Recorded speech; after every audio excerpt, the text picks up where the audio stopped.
So as we start, just a little reminder so you don't show up here next week and nobody's here and you think we're done. There won't be any class next Wednesday night. Melissa and I need to be away for a couple of days, and I noticed, I was just looking at my weather app, and I noticed that we're going to miss some snow and sleet next Tuesday and Wednesday. 48 degrees for a high. It's not like we're going real far away, but it'll be warmer and less snowy. So no, don't show up next Wednesday night. Take next Wednesday off, and then we'll get together for the last 4. Hey. We'll be sled riding. I want a note. If you're sneaking in, Jim, I need a note. Hey, so tonight is the midway point in this Old Testament survey. So I'd like to, I'm kind of curious as to, number one, how is the reading going for you and the recommended things that I've suggested that we read so that we are at least getting a taste of most of the books. I think I had just about all of them there. Too much reading, not enough. Not too much. Okay. All right. Find a way to. That book helps me a lot. Yeah, and for those of you who went ahead and purchased the book, how is it useful for you? Well, it helps to further explain a lot of things. Then you don't have to look them up in various resources. You can just go. It's all right there. Yeah. Yeah. Yep. Good. Excellent. Yeah, I think it's helpful to have some of those kind of secondary resources. Some of you have commentaries in your Bible, which are adequate, but and you can still purchase the book and read through it on your own if you haven't done so yet. If you'd like to do that, a lot of it's a survey, so there's just a little bit of information on each book, but it's enough that you can kind of see some connections taking place. And then some other pieces that I'm bringing in to this study as well. So as you've been reading and thinking about this and listening on Wednesday nights, what kinds of questions are lingering for you now that we're about halfway through this survey? Lingering questions about, the big themes, or lingering questions about how things are connected together.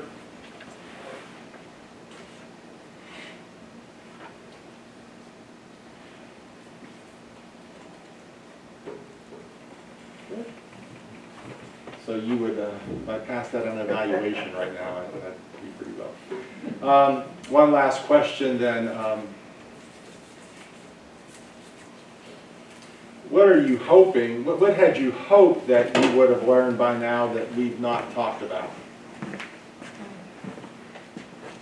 Did you come in here sort of saying, 3 weeks ago, saying, man, I hope you really talk about this, and now we're halfway through and we haven't talked about it yet? All right. You guys are easy.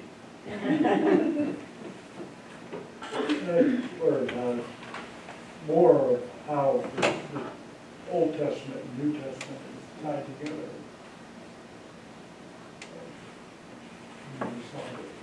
Okay. Always noticed that Billy Graham mostly taught from the Old Testament. Okay. And I always wondered why. Incredible stories. He didn't always do it, but a lot of the time it's in the Old Testament. Okay. Like you said, there's a lot of stories there to take out and make the connection to the New Testament there. And we'll do a little bit of that tonight as we kind of apply this portion of our study. It's a good point now, about halfway through the sections of the Old Testament, so I'm going to spend a few minutes before we leave just kind of making sure we're applying it and seeing some themes that are developing that do connect to the ministry of Jesus. Good. I just think doing it this way, it summarizes everything, and it's not quite so overwhelming, trying to understand the Old Testament, and then just looking at it in a summary form is like, ooh, okay, bingo, yeah. Yeah, at least we're connecting the themes together, connecting the books and sections together. I'll leave the deeper study to you folks as you want to go deeper. When you get to about, I don't know, chapter 6 of Leviticus or something, and it all starts falling apart on you. Yeah. That's all right. Yeah, good. All right, so let's move ahead to the next major section of the Old Testament. Little quiz for you, all right? You know, I joke about tests, but I'm only halfway joking about tests, just so you know. So, what is the name that, and there's a couple of different names, so any of them are, you can share any of them. What is the name, or what are the names that we give to the first 5 books of the Bible? The Pentateuch. Pentateuch? Good.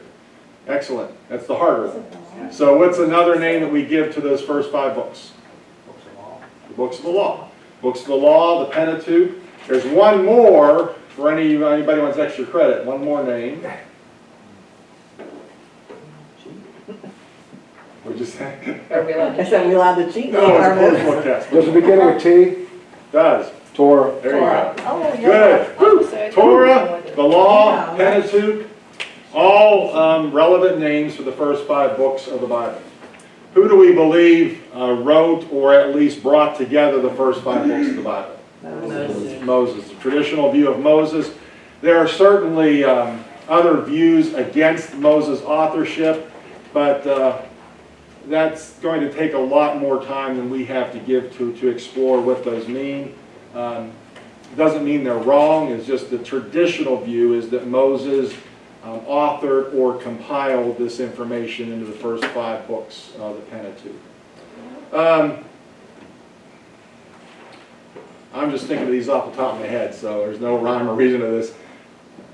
We talked about the plagues on Egypt last week. Now, besides just the plagues themselves, what was the underlying reason for those plagues? To show that God was greater than the Egyptian gods that they believed in. Exactly. There was a spiritual war taking place, a cosmic war. Good.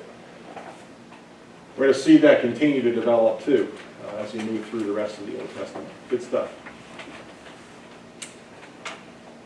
Those are the hard questions too. You guys are doing well. Good. All right, so now we're going to move into the second section of the Old Testament. Sections, there's the law. There are the books of history. There is poetry, and there are the prophets. So this is the second section, the history books.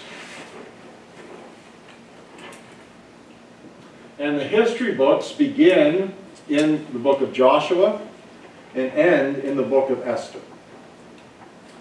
The history books begin with Joshua, at the death of Moses, and Joshua poised on the banks of the Jordan, ready to take God's people into the promised land, into Canaan.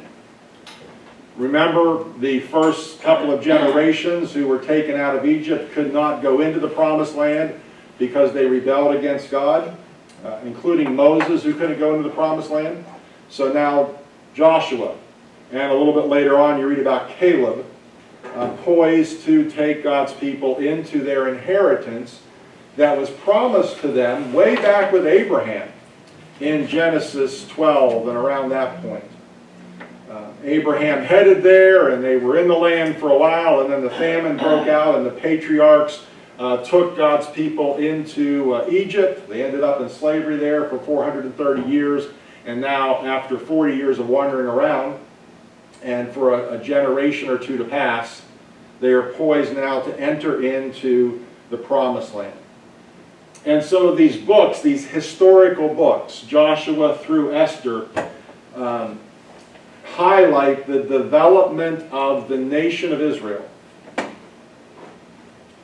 as they enter into the promised land, succeed at taking over the promised land, and over the ups and downs of history that we will touch on tonight, to the point in which God's people are exiled into Assyria or to Babylon because of their continued disobedience. And so that's what we're looking at here. These books, Joshua through Esther, are the biggest chunk of what's happening, because the exile and the return from exile by a few thousand people, that's where the Old Testament ends. And so we're looking at basically from the beginning of the Promised Land to the end of the Old Testament in these historical books, these narratives.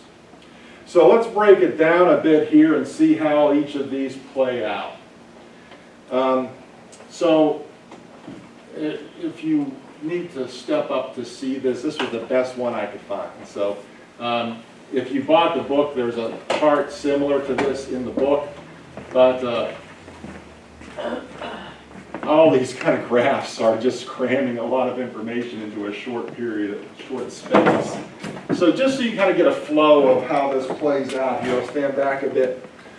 We start over here in Genesis, and underneath of it is the book of Job.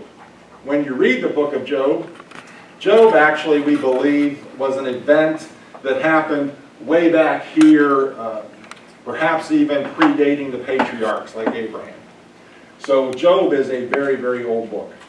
Perhaps older, so to speak, than even the Pentateuch, in that it was a story that was existing for a very, very long time. So Genesis and Exodus and then Leviticus and Deuteronomy were added there to the historical narrative. We're up here to Joshua, Judges, and Ruth, and then through Samuel and 1st and 2nd Kings, all the way down here to Nehemiah, who comes back from the Babylonian exile to start rebuilding the city of Jerusalem and the walls of Jerusalem. Esther, the book of Esther, happens in that same period of time as Ezra and Nehemiah. Up here at the top are all the prophets, and where they fit into the narrative, into the historical narrative. Down here at the bottom are the books of poetry and where they fit into the historical narrative. So if you want to come up and take a picture of that, please do. But that's not kind of helpful. We can look at this later if you want to stay after and look at the slide again. But the intent of this is I want you to see how the narrative of the history books flow through the Old Testament and where the other pieces are connected to the historical narrative. Because the Old Testament, as you read it from book to book, start to finish, is not necessarily the timeline in which it happened. And so you have to read into each of these books to see where they fit into this timeline. So I offer that to you if it's helpful.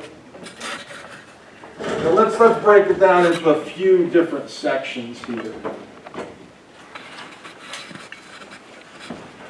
In the historical narrative, this is what we've already talked about. We've talked about the patriarchal period. Abraham, Isaac, Jacob, Joseph. That period of history in which it's encapsulated in Genesis chapters 12 through 50. And in terms of time, approximate time, about 2000 BC to about 1875 BC. This is the development of the nation of Israel before they go to Egypt. In this patriarchal period of time, this is where God calls to Abraham. It's the first experience of God revealing himself to Abraham, who comes out of Babylon, out of Ur of the Chaldees, which is a part of the Babylonian geography. And God says, hey, Abraham, I'm going to bless you and make your descendants as many as the stars in the sky, and I'm going to give you this piece of land, Canaan. And that begins God's story of taking his people to a specific piece of geography that was their inheritance. And that plays out until Exodus till Moses comes along. The next period that we looked at a little bit last time is called the theocratic period. Theocratic or theocracy is an important word to know in this case, and when we look at the books of Exodus through Ruth. Theocracy is the rule of God.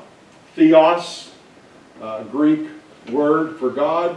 So theocracy is the rule of God. This theocracy was the source of government, if you will, for God's people starting at Mount Sinai. When God showed up, this is shortly after they come out of Egypt and through the Red Sea, they head to Mount Sinai. Worshiping God there, Moses begins to receive the law of God on Mount Sinai. And so at that moment in which God gives them this law, God's people are ruled by Him. Not by a king, not by a pharaoh, not by an emperor, but by God. Theocracy. This theocratic period from 1445 BC to about 1043 BC chronicles this historical narrative of God's people from Mount Sinai until we get to the book of 1 Samuel. That God is the one who wants to rule and lead His people. God's people don't need a king.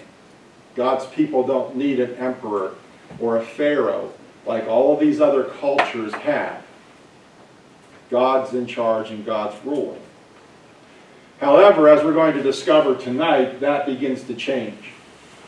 And so we come to the third period of the Old Testament history, that is the monarch period, the monarchy. This begins with the book of 1 Samuel and goes through the book of 2 Chronicles. From about 1043 BC to 586 BC, which was the period of exile into Babylon or into Assyria, which we'll talk about here a little bit later. So in this period of time, this monarch period of time, the monarchy, the people, Israel, wanted a king. They had seen all the other nations around them with the kings and the monarchs and all those things, and Israel says, we'd rather be ruled by a king than God. So all of a sudden, theologically in the Old Testament, you start to see, and it happened before this, but now in a very significant way, you start to see that God's people start to break away from the rule of God over their lives. It's a gradual occurrence, but it becomes very evident here in this point of time. They wanted a king. Who was the first king of Israel? Saul. Then David was chosen. And then David's son, Solomon, took the throne. And during this monarch period of this monarchy, we see the golden age of Israel develop, especially through Solomon. And all the greatness of David's kingdom. But at Solomon's death, the kingdom breaks in two. Let me here have a map here for you in case you're not familiar with this. This picture, this map is Canaan, the nation of Israel. Egypt's down here. Babylon's over there. The nation of Israel. These names that you see are the 12 tribes of Israel. And these 12 tribes were poised on the edge of the Jordan River, led by Joshua, to go in and take Canaan now. After wandering in the desert, Moses is dead. Joshua's job is for these folks to now overtake the land of Canaan. And each of the 12 children get, in their tribe, their family group, get a piece of geography. And so you can see this here laid out in 12 distinct sections. And you read about that in places like Joshua and into the Judges. So early on, when Joshua took God's people into the Promised Land, and they settled, each family group settled in their area, it was sort of a bunch of tribes and chieftains over these tribes. And they got along together most of the time, but these tribes, as they entered into the Promised Land, had to fight into the Promised Land. They had to conquer those who already lived there. For instance, like the Philistines. And they had to conquer this land. So there is warfare taking place from God's people under the theocracy of God, under the leadership of God, to take this land promised to Abraham. And then it was divided up among each of these tribes. And you read about these through Joshua and into Judges. And we'll get specific there in just a moment as we look at each of these books. And this was the monarch period. This was a theocratic period of time. Now, in the monarch period of time, the monarchy, David comes along and he consolidates all of that into the Davidic kingdom. And there was wealth, there was prosperity. It was that whole area was the Davidic kingdom. But when David died, guess what? Wasn't held together very long. Solomon kept holding it together for a while, but then at Solomon's death, there was sort of an enemy of Solomon, Jeroboam, and Solomon's son, Rehoboam, had some tension, political tension going on. And this great Davidic kingdom that was thriving, with Jerusalem as the center of the kingdom, and there was wealth and all these wonderful things under Solomon, broke into two.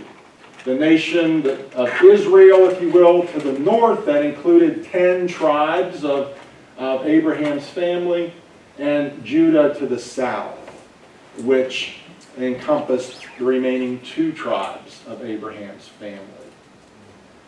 And so when the Davidic kingdom breaks apart, this is where God's people start to break apart here. And they begin, David kind of consolidated everything under God. We'll talk about that in a bit. Solomon tried to keep that going, but at Solomon's death, it just busted apart.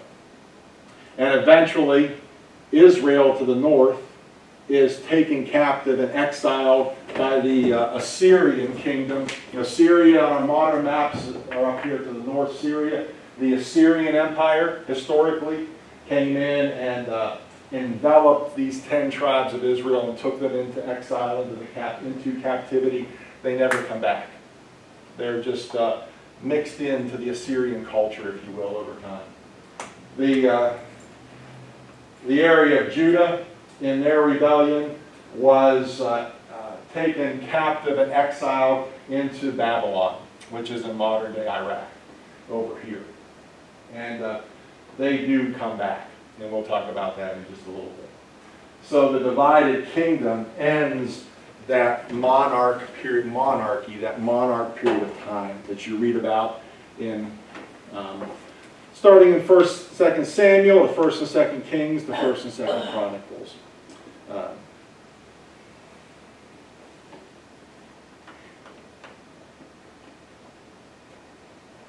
All because Israel wanted a king. Anything we need to clarify on these maps for you? We'll talk about these individually in just a moment as we go through a couple of these books, but I really want you to see that it wasn't enough that God was ruling them. They wanted to be like everybody else and have this king. So God granted that, permitted that from Saul to Solomon. And then that all broke apart. And what happened then is the 4th period of history in these books, which is the exile period. No books were written. None of the Old Testament there was no specific book written while they were in exile. Some of the prophets shared some things that appear in their own books. We'll talk about those when we get to the prophets. But how long was Judah in exile? Who remembers? A number of years. 70 years. So the exile for Judah, all right, because Israel, the northern kingdoms, they never come back. So the southern kingdom, Judah, is in exile in Babylon for 70 years. And then the Babylonian Empire falls, and it's replaced by another empire. And that new emperor wants to be seen as a gracious new emperor. And so he begins to allow some of these nations that they captured to return to their homeland and begin rebuilding things. And that's where we see this play out into the Old Testament. I'll give you some names as you're taking note.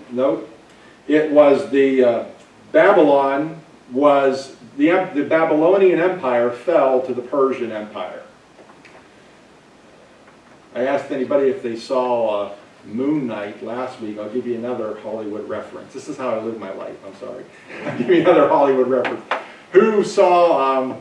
It's one of those comic book things. The 300. Sparta. Yeah.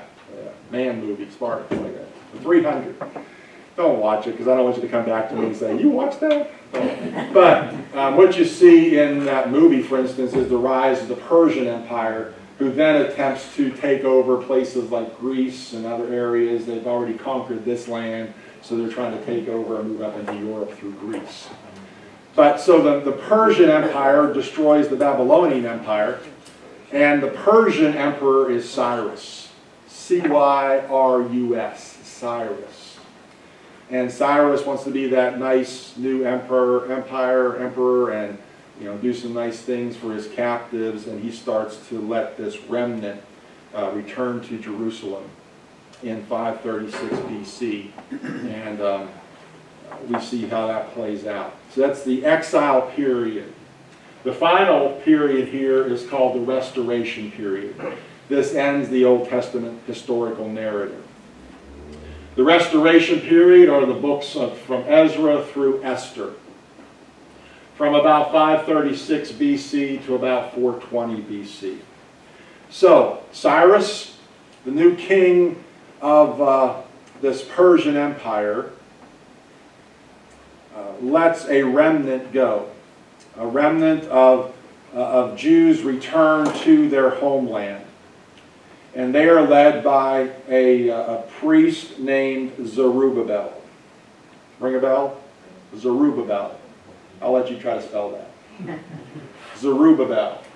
And Zerubbabel takes about 50,000 Hebrews out of Babylon, out of that new Persian Empire, and takes them back to the city of Jerusalem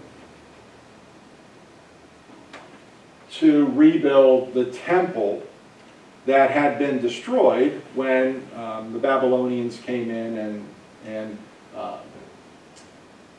just ransacked the nation and the capital, Jerusalem.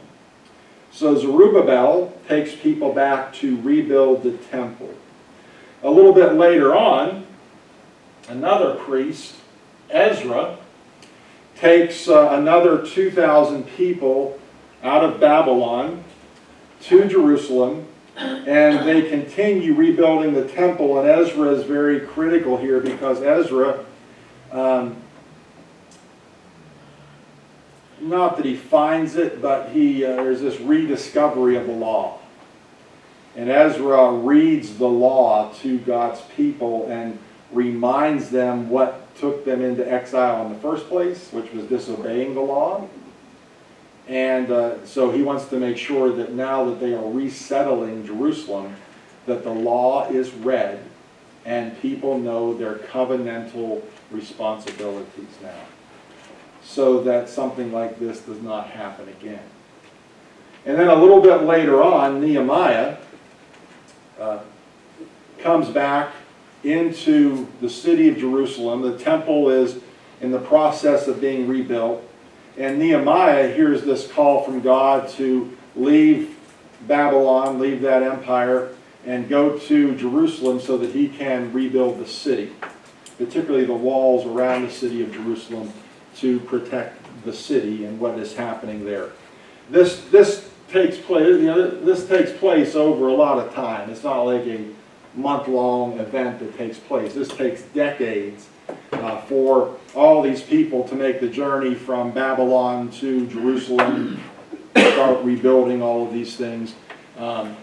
And the temple that they are rebuilding is the same temple then that 400 and some years later that we see in the New Testament that is a part of the ministry of Jesus and what's happening there in the Gospels in the New Testament.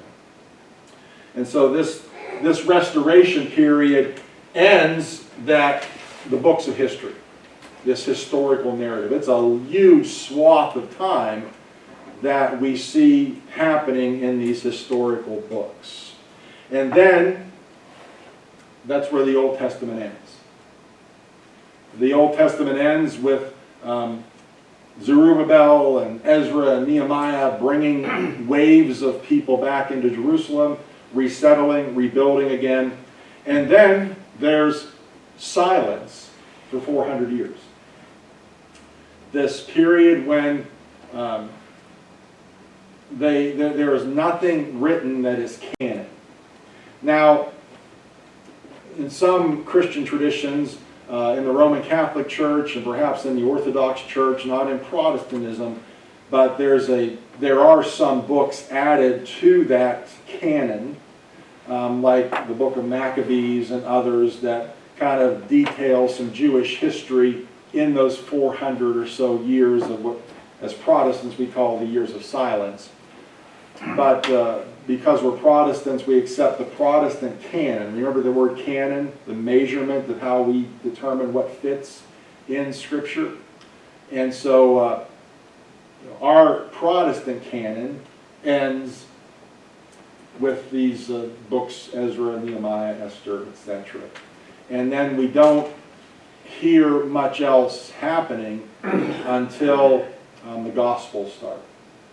And either, depending on which Gospel you read, either you have John the Baptist announcing the coming of the Messiah, or you have the birth narratives of the Messiah, however that plays out in the Gospels.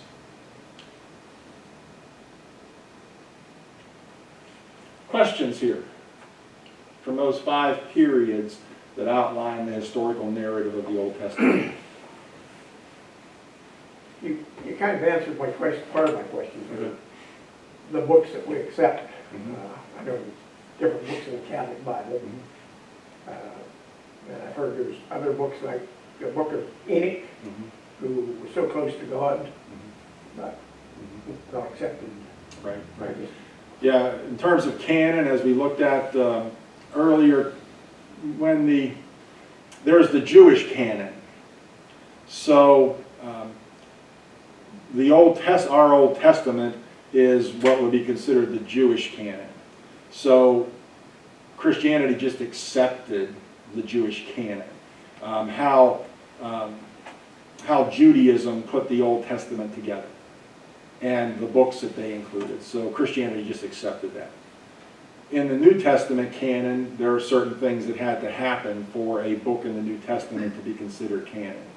One of which is that it had to have been written by one of the first disciples of Jesus or someone close to them. Like, for instance, Mark wasn't a disciple of Jesus. Mark was a helper to Peter, and so Mark's gospel is kind of Peter's story of Jesus. And so that's why we accept Mark. So in the New Testament, our canon has to be that it was written by somebody who was close to Jesus, those first apostles, that they're, obviously the credibility of the stories of Jesus are included in there. So we have those things that become canon, but from our Protestant side of things, it was just determined back thousands of years ago that we would just accept that Jewish canon as it came.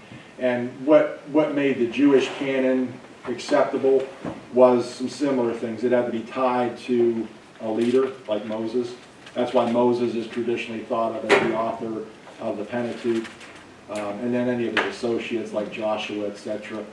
Or something that came out of the Davidic period, like the books of 1st and 2nd Samuel and Kings and Chronicles and the Psalms and Proverbs and all those pieces that are tied to David, an historical figure who was trustworthy in those things. And so there were certain pieces that had to be made, you had to check the box for that to be canon. So there's the Protestant canon, and there is the Roman Catholic canon, and there's an Orthodox canon, and what we, as Protestants, what we say about that is that now in the 21st century, we're willing to submit to the authority of those who have gone before us, who said this is canon, and it met all the criteria for the canon that they developed, whether it was the 1st century or before that. And that's challenging a lot of times, because it's like, well, why didn't they include all this? Well, in the cases like the book of Maccabees or the book of Enoch, those folks putting the canon together basically said these are historically untrustworthy as they fit to the narrative of the coming Messiah. And they are more or less, well, I can't speak for Enoch. There's a whole nother rabbit hole of the book of Enoch over here that we're not going to go down, but, you know. But like 1st and 2nd Maccabees, etc., tend to be more of an historical narrative of revolts that took place. So, but it's a challenging question for us. Good. All right. Let's jump into the next piece here, and then we can keep having some good discussions. Let's talk about some of the themes of these history books tonight. And the big theme that you're going to want to recognize throughout all of these is covenantal loyalty. And as you read through these books and go deeper into these books, you're going to see the ebb and flow of covenantal loyalty. It was covenantal loyalty that got Israel out of Egypt.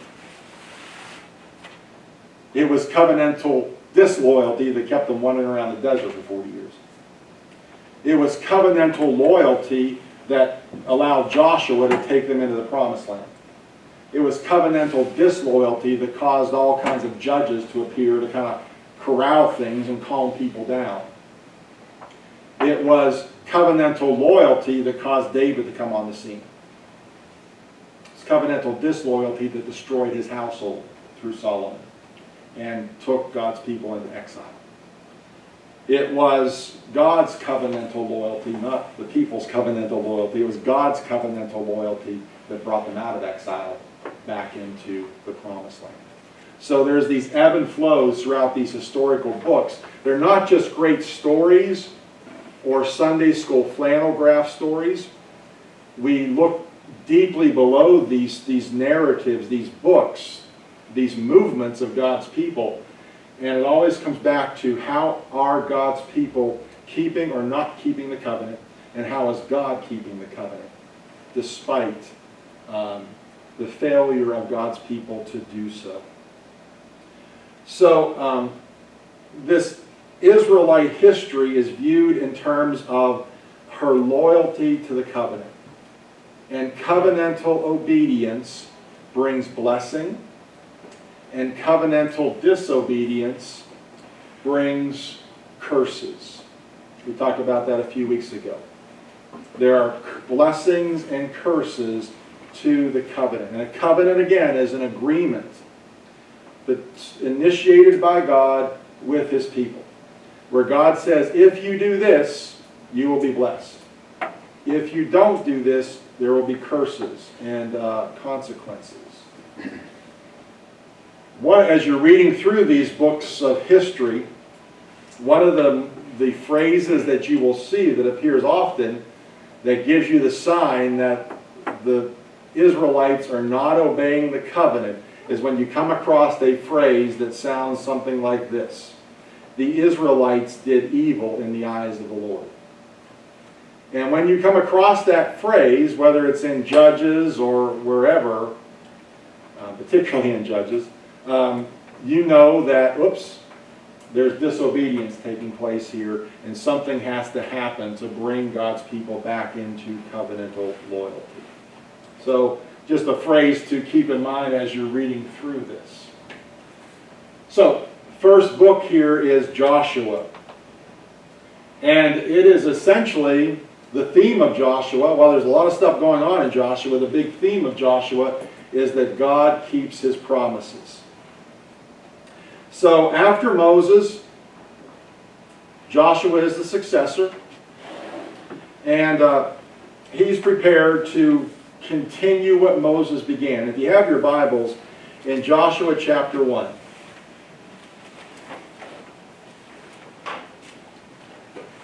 The first 9 verses talk about God keeping his promises.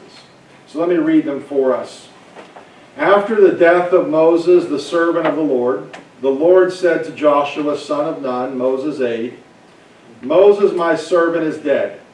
Now then, you and all these people get ready to cross the Jordan River into the land I am about to give to them, to the Israelites. I will give you every place where you set your foot, as I promised Moses. So right there you begin to see God keeping his promises. Verse 4. Your territory will extend from the desert to Lebanon, and from the great river, the Euphrates, all the Hittite country to the Mediterranean Sea in the west. No one will be able to stand against you all the days of your life. As I was with Moses, so I will be with you. I will never leave you nor forsake you. Okay, God's covenantal loyalty to his people. But then there's verse 6 that happens. So, be strong and courageous, because you will lead these people to inherit the land I swore to their ancestors to give them. Who was the ancestors that God swore to give them this land? Abraham. So God's keeping his promises in this. Verse 7. Be strong and very courageous. Be careful to obey all the law my servant Moses gave you. Do not turn from it to the right or the left, that you may be successful wherever you go. Keep this book of the law always on your lips. Meditate on it day and night, so that you may be careful to do everything written in it. Then you will be prosperous and successful.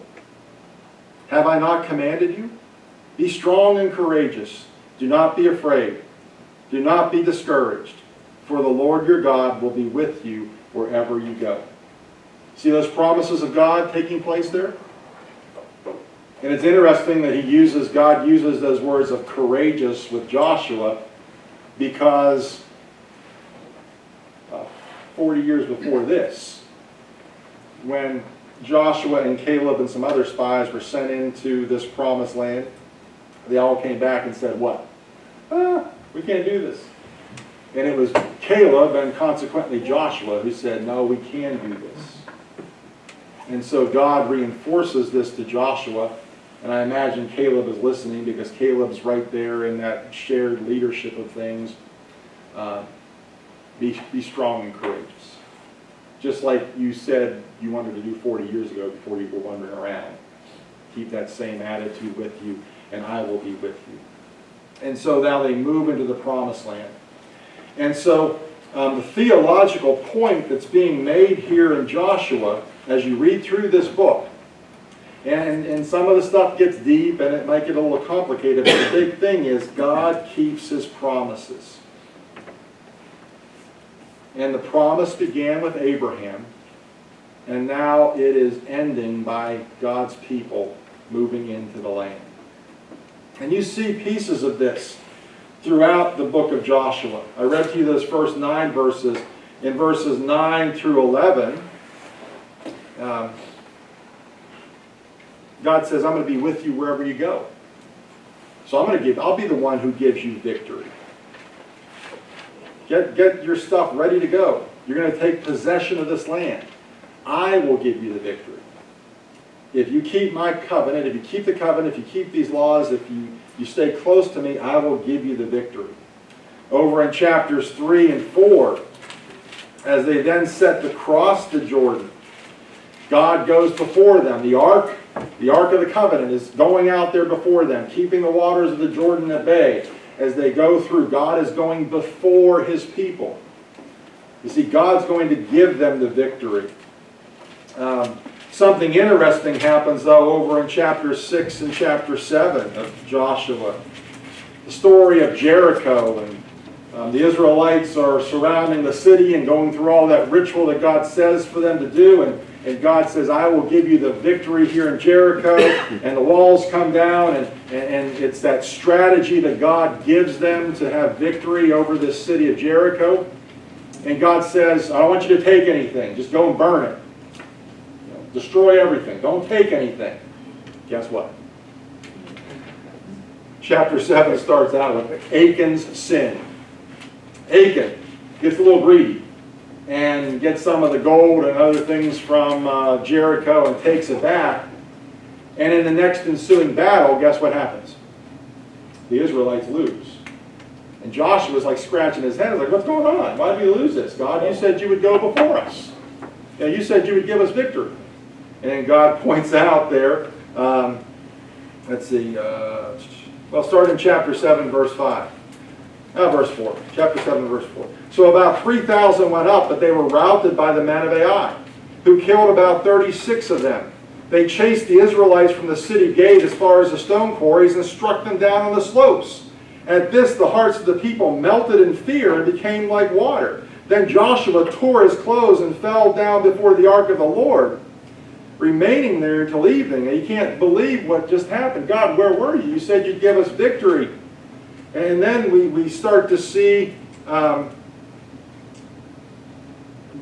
in verse 10 now, chapter 7, verse 10. The Lord said to Joshua, get up. What are you doing down on your face? Israel has sinned. They violated my covenant. Oops, there you go. If you keep the covenant, I'll bless you. If you violate it, there's going to be consequences and curses. They have taken some of the devoted things. They have stolen, they have lied, they have put them with their own possessions. That is why the Israelites cannot stand against their enemies. They turn their backs and run because they've been made liable to destruction.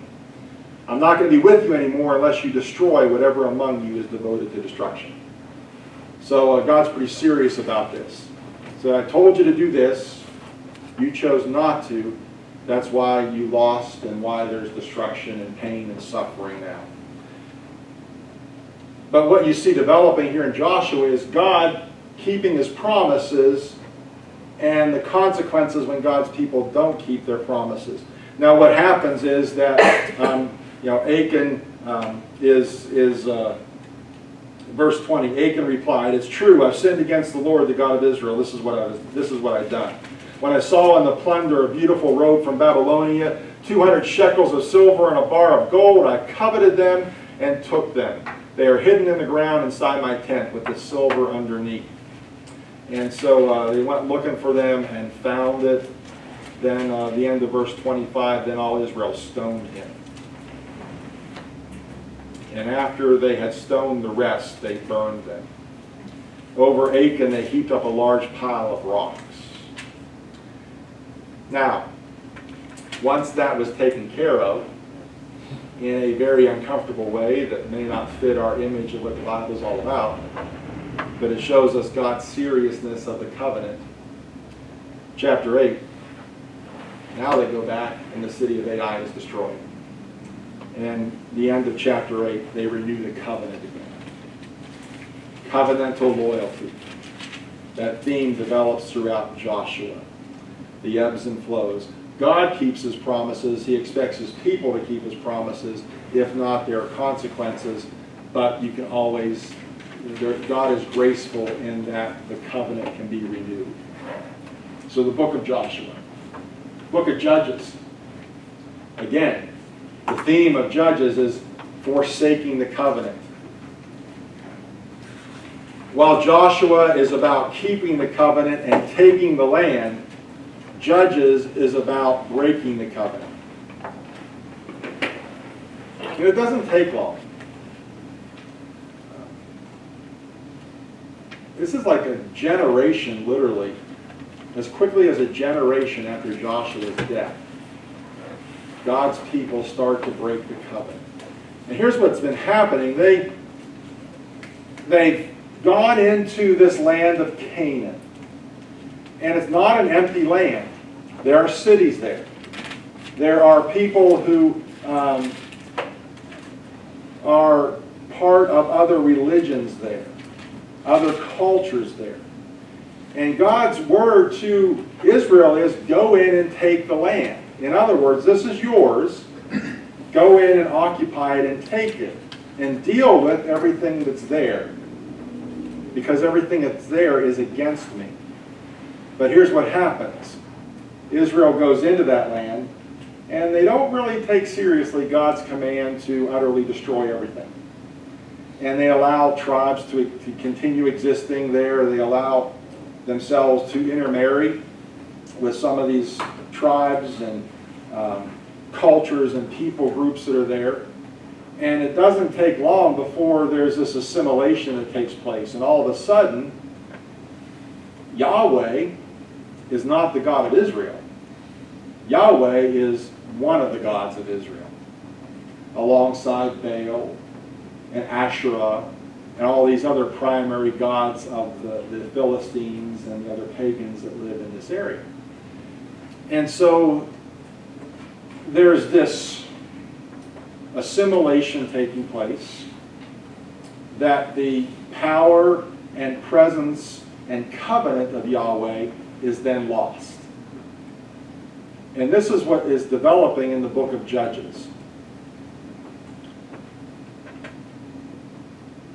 At Joshua's death, there is no central leadership.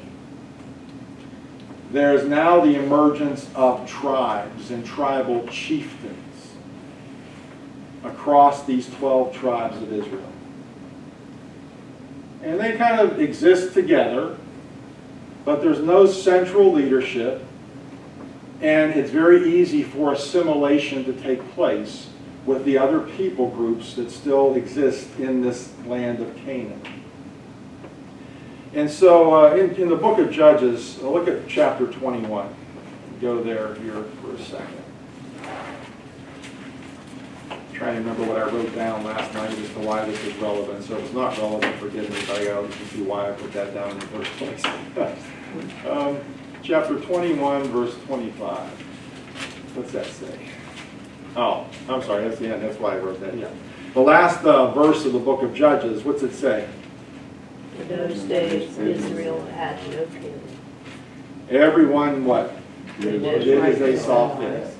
So there's no central leadership there. Everybody just does what they want to do. Whatever appears to be good in their own eyes. And because of that, at different periods that are recorded here in the book of Judges, there were moments when there was the potential that Israel was going to be extinct, because they were losing in battles and being assimilated and all these kinds of things were happening. And so at different points throughout this book, in this period of history, God raises up these judges. Now the word judge means a deliverer, or someone who brings justice. Now it doesn't mean that they were spiritual leaders. It doesn't necessarily mean that they were spiritually right before God. But God used these people to, in many cases, turn Israel back to the covenant again, at least for a period of time. And maybe not the entire nation, maybe just certain tribes or certain areas returned to God and other tribes didn't. So the book of Judges is what happens when there's no central leadership, there's no theocracy over God's people, there's not even any monarchy over God's people. It's just a bunch of people doing what they want to do, being assimilated into other cultures. Yahweh is taken off of the primary throne, and he's just one of many gods in their pantheon. They even move away from some of the rituals that they were taught under Moses and Joshua. And there are places where they're just not thriving, and they're broken, and they're coming under judgment. And one of the themes about forsaking the covenant here too in the book of Judges has to do with the judges themselves. that these men and women who led various tribes in the nation of Israel were not perfect people. And don't put them on pedestals, because God did. And God just called some folks to rescue his people, even if they were imperfect leaders. And so we've got, again, that ebb and flow. Now in Judges, they're forsaking the covenant, and they're getting close to becoming extinct. Then you get to Samuel. And I say Samuel because while we have divided the book, it was essentially one book before in Jewish history. So 1st and 2nd Samuel, that whole narrative. Now what happens here as we get into Samuel, Samuel being that one of the last judges, if you will. In his era now, Israel is realizing that there is no central leadership. And they're not trusting God anymore. They're not under a theocracy anymore. And so there's this vacuum. And they look around and say, we want a king just like everybody else has a king. Which is a huge theological problem, because God said, I will be your king. And I will lead you. And I will live with you. And God's people saying, not good enough. We want somebody we can see. We want a person that we can appoint to be our king. And so that comes to the rise of Saul. And the rise of then David and Solomon. But here's what's really cool in it happens in these books of Samuel. In the book of Genesis, God initiates this covenant with Abraham that your kingdom will be great, your family, your heritage will be great. And then we go through the ebbs and flows of Israel keeping the covenant, not keeping the covenant. God, Yahweh, is pushed aside and no longer relevant in the life of God's people. And then in Samuel, at the last of these judges, we see the emergence of David.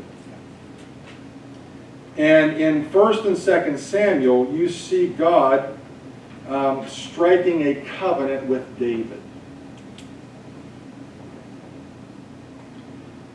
And one of the cool things that you see developing in these couple of books of Samuel is that people might choose a king, Saul, but that didn't work out real well for them, did it? It's God who chooses the dynasties. And God establishes the Davidic dynasty, the Davidic kingdom, in which there is a prophetic word over this Davidic kingdom, that David will always have an ancestor on the throne.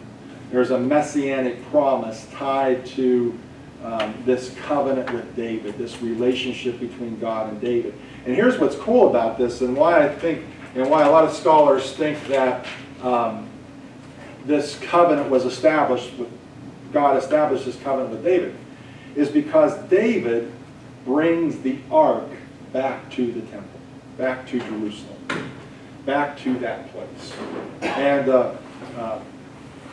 when David brings the ark back into Jerusalem, it's almost like, it's not almost like, it is, that David is bringing God back. That Yahweh is coming back, if you will. And David reestablishes the throne of Yahweh among God's people. And because David does that, Yahweh establishes the covenant with David. And starts this golden age, if you will. And now David is positioned in the line of Abraham to the Messiah.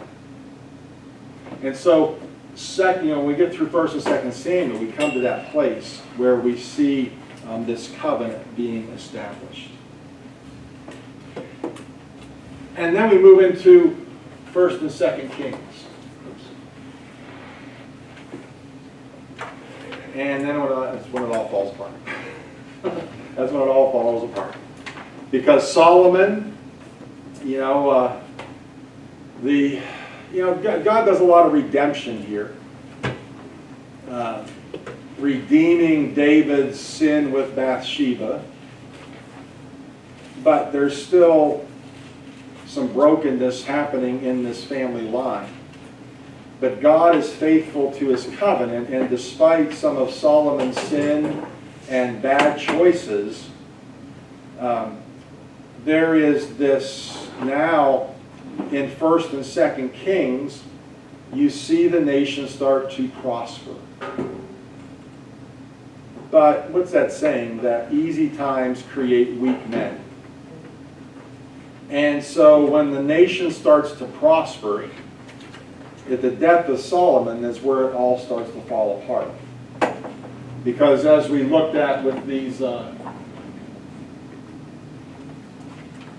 this map here, Jeroboam is set against Solomon and Solomon's heirs. Jeroboam thinks that he has a right to rule the nation, the kingdom. But Solomon's son, Rehoboam, says otherwise, and in their battle, David's great and glorious kingdom now is broken apart into two. The golden age under Solomon comes crashing down, and its collapse is due again to what? Covenantal failure. Solomon and his prodigy start breaking the covenant. Solomon in and of himself had so many arranged marriages to build out the kingdom that all of a sudden that assimilation started to affect the nation again. And Yahweh was pushed aside. And there was rebellion, there was disobedience, there was idolatry that you read about, injustice that you read about through 1st and 2nd Kings and even into 1st and 2nd Chronicles. And it now divides the nation, and exile happens. And we're going to look a little bit about that after our break next week, because I want to spend some time talking about the importance of the temple in the Davidic kingdom with David and Solomon, and why that temple was built, and then its destruction. So we'll read a little bit more about what happens to the divided kingdom next time. So let me stop there before we go to the last piece tonight. What can we talk about here under some of those themes of these books, these history books? What do you want to talk about or ask about or think about? You haven't talked a whole lot about prophets and how they fit in with all this. Are they God's messengers, you might say? Sure. We'll spend the last 2 weeks of the class on the prophets and how they fit in. But they had a role in what was going on here. Yeah. It seemed like they would.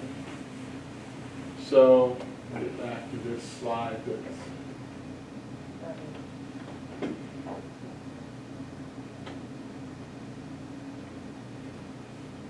So if you're curious with this, under 1st, 2nd Samuel, 1st and 2nd Kings there at the top, you see the prophets Amos and Moses, and they prophesied against the northern kingdom later on. There's 10 tribes of Israel to the north.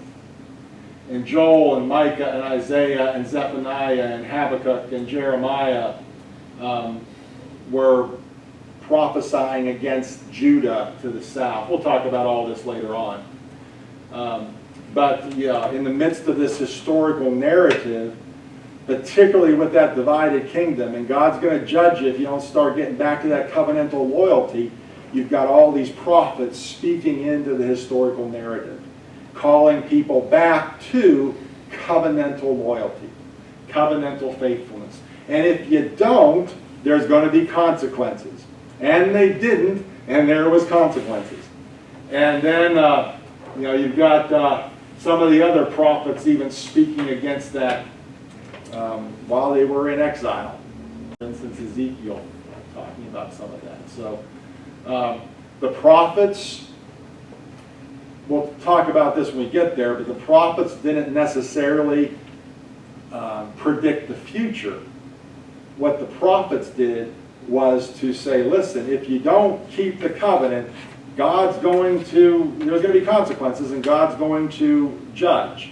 And there's going to be things that we have to be aware of.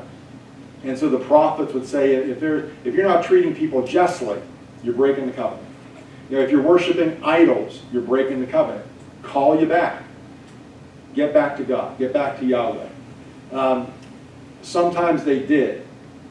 You'll read stories in 1st and 2nd Kings and 1st and 2nd Chronicles of some really good kings, like Hezekiah, who tried to bring them back to covenantal loyalty, but it was a little too late. And so there were those ebb and flows again, until ultimately it came out that in the end, God acts because of the overall covenantal disloyalty. So we'll talk a little bit more about that when we go through some of the prophets and what they spoke into. But this is a really good slide, so if you want to take a picture of this or whatever you want to do before you go, because you can see where those prophets were connected into the historical narrative. And remember, this occurs over a huge amount of time. What else?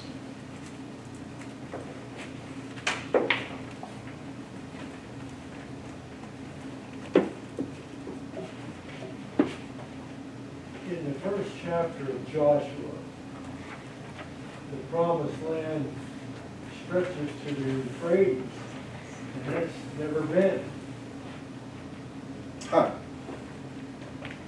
Yeah, verse 4. Your territory will extend from the desert to Lebanon in the north, and from the great river Euphrates, which would be in the east, all the way to basically to the Mediterranean. But That's it's interesting. just to that little, Yeah, still that swath, isn't it? Because they could go a whole lot further over. Basically, and that's a good point, because we'll talk a little bit about that in the application of some of this stuff, that extends into Babylon. And there's something really theologically serious about that, and some failure on the part of them to, where are we at here?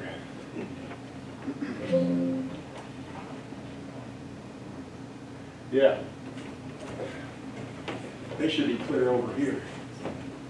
And it's centralized here around the Jordan River in the center of the Dead Sea, the Sea of Galilee, which is which?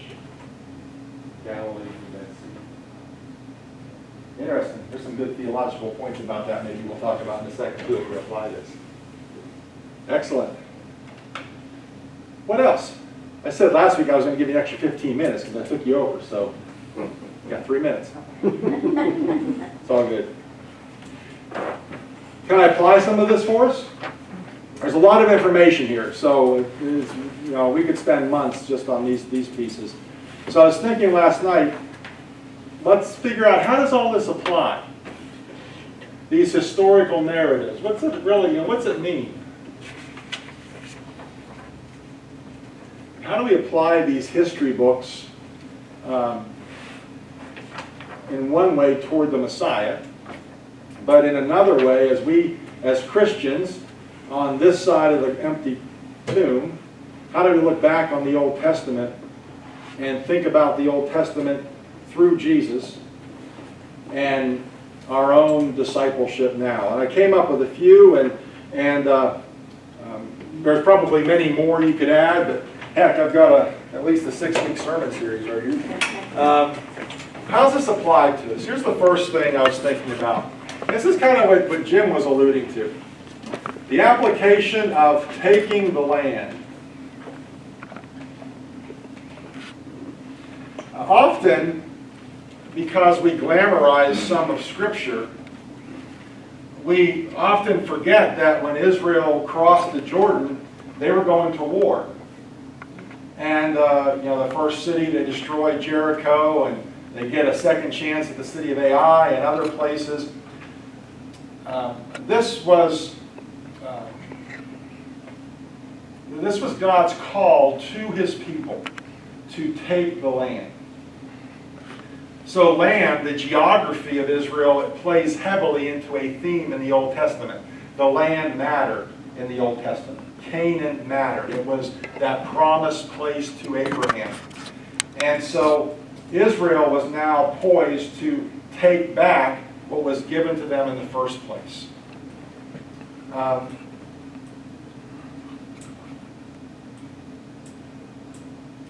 You can talk a lot about that spiritual warfare even in Egypt with the plagues. God taking back, redeeming his people. Now Israel is redeeming the land, taking it back. And you can talk a lot about, well, how does this apply spiritually as Christians? You know, what's the, and we don't want to spiritualize everything, but this is a significant thing. What's this mean for our spiritual life as followers of Jesus? As the people of God, as the children of God, adopted by God through Christ, Scripture says that everything belongs to you. You have all the riches of the kingdom of God and all the riches and abundance of God. Almost taking us back to that Genesis narrative that, you know, this is all yours. The garden, if you will, is yours, and I'll take care of it. And we could make a case in a spiritual way that Christians are entering the land of the enemy, Satan, and taking back what he has stolen. And so we could, one of the application pieces from this narrative can be for us as Christians, redeeming what belongs to God. And taking back the land, if you will, taking back the earth in a way that redeems the earth. Continuing the ministry of Jesus, redeeming things. So we can make a case as that being one of the applications here. Again, with that would be tied to the reality of fighting battles. That following Jesus is not guaranteed to be comfortable and easy. That we fight internal and external spiritual battles on a daily basis. You know, we can take that from these Old Testament narratives and pull stories out of the Old Testament about those kinds of scenarios as we saw develop in these books. Again, another piece, it's kind of on a roll, I guess, as I was thinking about it. Overcoming the enemy.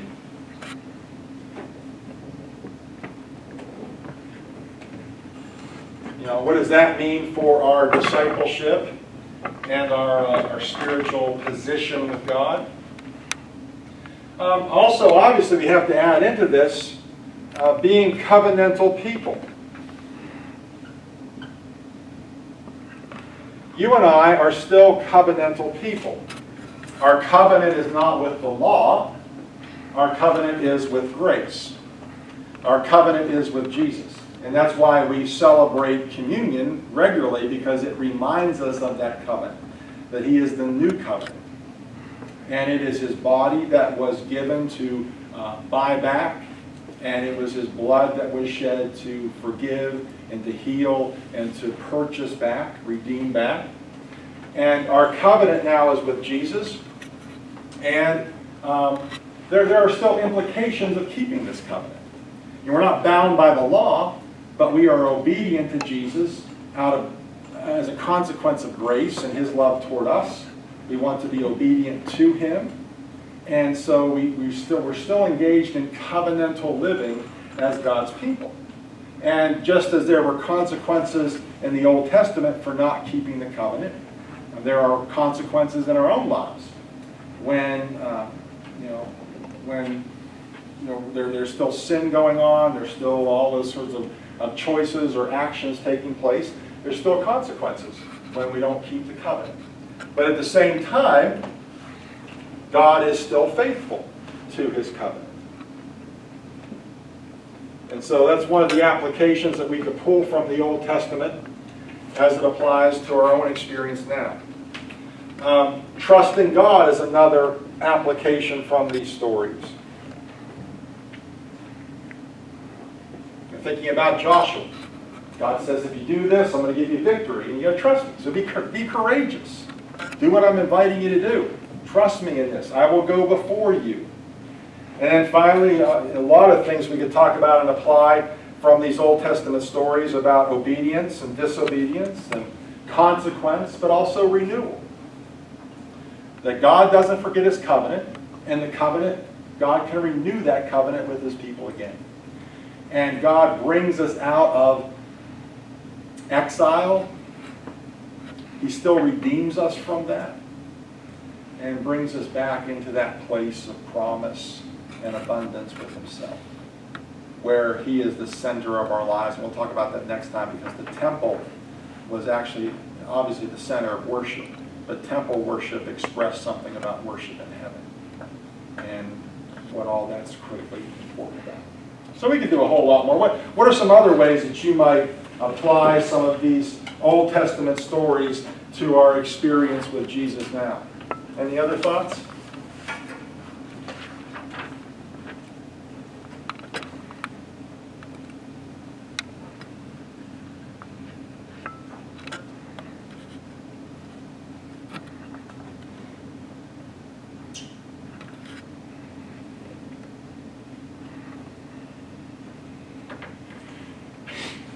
Well, it's interesting that, and I wish I could think of his name, that when they fought the battle of Jericho and they were told not to take anything, how the Lord's son took and hid, thinking he was going to hide it from God.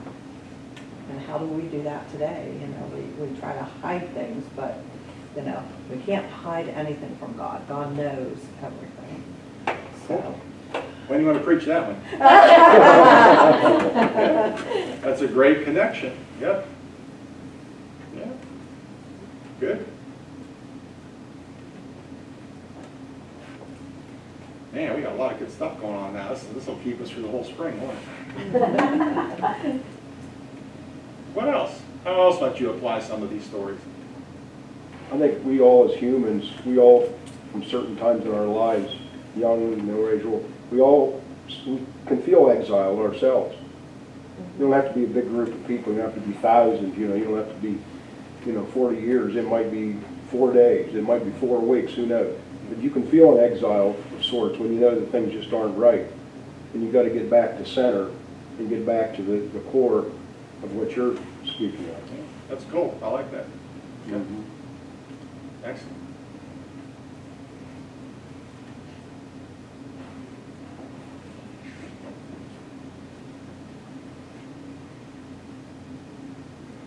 So in my vision to train up about 3 or 4 other in-house preachers, I've got 2 started. You're number 1. Jim too, but he can't hear well enough.